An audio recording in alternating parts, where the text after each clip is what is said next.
Mark 4. And again he began to teach by the sea, and a great multitude was gathered to him, so that he got into a boat and sat in it on the sea, and the whole multitude was on the land facing the sea. Then he taught them many things by parables, and said to them in his teaching, Listen, behold, a sower went out to sow. And it happened as he sowed, that some seed fell by the wayside, and the birds of the air came and devoured it. Some fell on stony ground, where it did not have much earth, and immediately it sprang up, because it had no depth of earth. But when the sun was up, it was scorched, and because it had no root, it withered away. And some seed fell among thorns, and the thorns grew up and choked it, and it yielded no crop. But other seed fell on good ground, and yielded a crop that sprang up, increased, and produced some 30-fold, some 60, and some 100. And he said to them, He who has ears to hear, let him hear.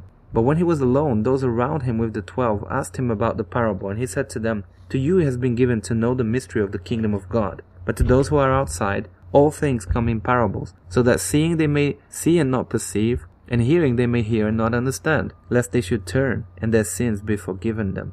And he said to them, Do you not understand this parable? How then will you understand all the parables? The sower sows the word, and these are the ones by the wayside where the word is sown. When they hear, Satan comes immediately and takes away the word that was sown in their hearts. These likewise are the ones sown on stony ground, who, when they hear the word, immediately receive it with gladness, and they have no root in themselves, and so endure only for a time. Afterward, when tribulation and persecution arises for the word's sake, immediately they stumble. Now these are the ones sown among thorns. They are the ones who hear the word, and the cares of this world, the deceitfulness of riches, and the desires for other things entering in, choke the word, and it becomes unfruitful. For these are the ones sown on good ground, those who hear the word, accept it, and bear fruit, some 30-fold, some 60, and some 100. Also he said to them, Is a lamp brought to be put under a basket or under a bed? Is it not to be set on a lampstand? For there is nothing hidden which will not be revealed, nor has anything been kept secret, but that it should come to light. If anyone has ears to hear, let him hear. Then he said to them, Take heed what you hear.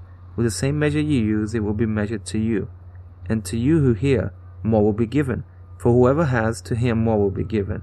But whoever does not have, even what he has will be taken away from him. And he said, The kingdom of God is as if a man should scatter seed on the ground, and should sleep by night and rise by day, and the seed should sprout and grow. He himself does not know how. For the earth yields crops by itself, first the blade, then the head, after that the full grain in the head. But when the grain ripens, immediately he puts it in the sickle, because the harvest has come.